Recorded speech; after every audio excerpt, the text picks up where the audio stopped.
What's up guys, and welcome back to the first Fay-Ar fishing video of 2020. I wanted to go ahead and let y'all know why we haven't been posting the last couple months. We decided we wanted to take a break and spend time with our families around the holiday season, as the holidays get busy.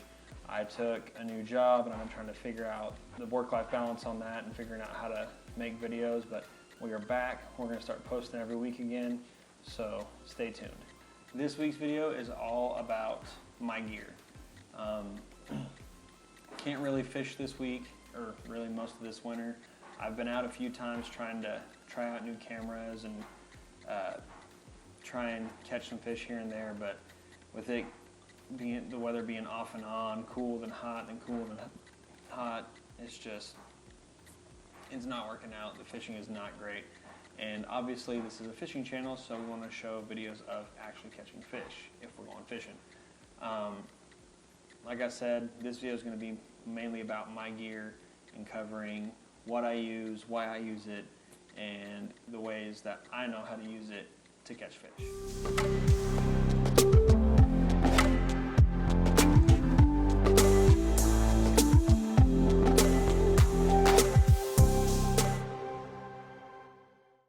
Okay, so the first thing we're going to talk about in this video in my gear is my rods. I like to use a medium heavy fast action rod for most of my gear, or for most of my fishing I should say. Just because I use mostly crankbaits, jerk baits, some spinner baits, and the occasional jig. I'm trying to get more into jig fishing now, so I'll try to get a little bit better of a flipping rod or a pitching rod.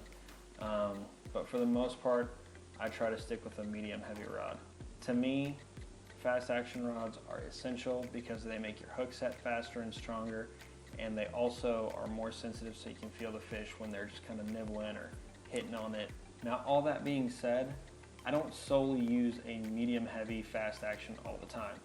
I also use a 7-foot medium fast action rod for most of my finesse style fishing, like Texas rigs, Ned rigs, and some of my lighter top water baits.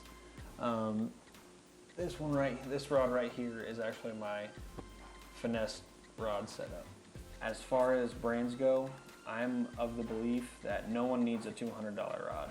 There's just only so much technology that you can put into a rod, and realistically you're going to get the same performance out of a $50 to $150 rod as you will a $200 rod.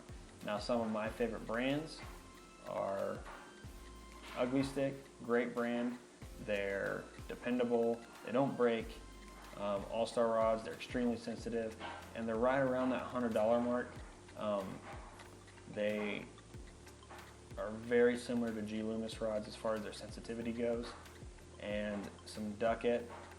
I haven't gotten to use many of their rods, but I've heard a lot of good things, and actually a lot of H2O Express.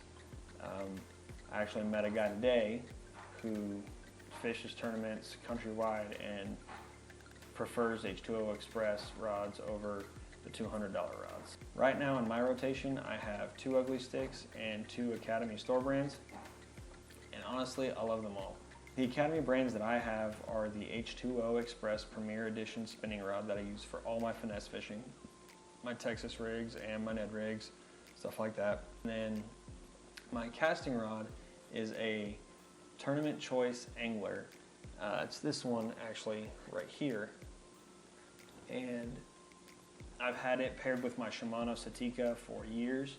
I've used it with crankbaits, jerk baits, spinner baits, top water baits, jigs. It's kind of my all-around setup, and I absolutely love it. Now we're going to break down and get into my favorite category, which is reels. I am a Shimano fan through and through, always have been, always will be. I do like other brands. H2O Express is coming out with some new stuff that I've seen that I absolutely love. Abu Garcia is another great brand that I've used and played around with a lot. They're all great brands. I just love my Shimanos. I love pretty much every single reel that they make. Currently, I have a Shimano Satika 150 High Gear or HG, and then I have a Shimano Neck Save 2500 FE. They're both phenomenal reels, and they really perform well. All right, now my Shimano Satika that I have right here. Try and get it a better view for you guys. I've had it for about 5 years, and it's been a learning experience, let me tell you. I grew up on spinning reels. I only ever used spinning reels up until about 5 years ago, and this is still the only bait caster that I have fished with religiously. It's my first bait caster. And it took me a lot of time to learn how to use it and get really good with it. I finally got it worked out, mostly. It's kind of a love and hate relationship. The Satika is a, here we go. Well, let's get you back over here. Oh, here we go, guys. Here we go. Okay. There we go. Don't move. Stop it. Oh my gosh. Okay.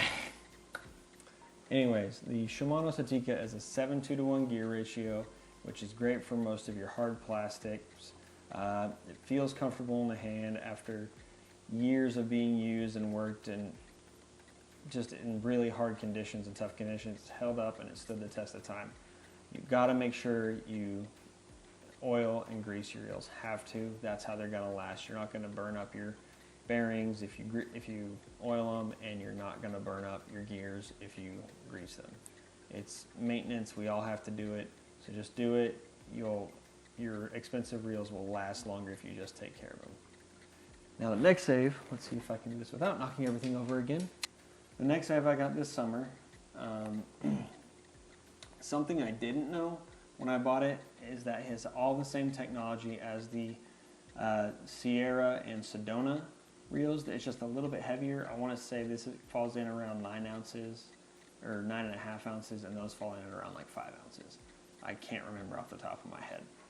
I personally never noticed the weight difference. I've played around with Sierras and Sedonas, and I have just never really noticed the weight difference in them. It feels good in the hand.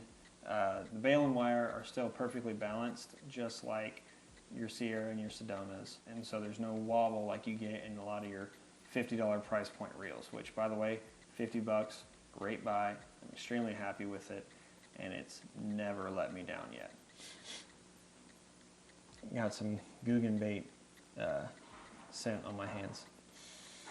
They do smell good. I'll tell you what, guys, they do smell good. Okay, guys, so I realized while I was editing this video that it was just going to end up being too long, so we're going to do 2 parts. Part 1 is going to be my rods and reels, and part 2 is going to be my line and my baits. So stay tuned for part 2. If you have any questions or comments about the rods and reels that I use, you can leave that in the comment section, and I will link as much information as I can down in the description, as well as our Instagram and Facebook page, so you can go there and follow them, figure out when new videos are coming out. We post all the time about when our videos are up. Don't forget to hit that like and subscribe button down below, and as always, get up, get out, and go fishing.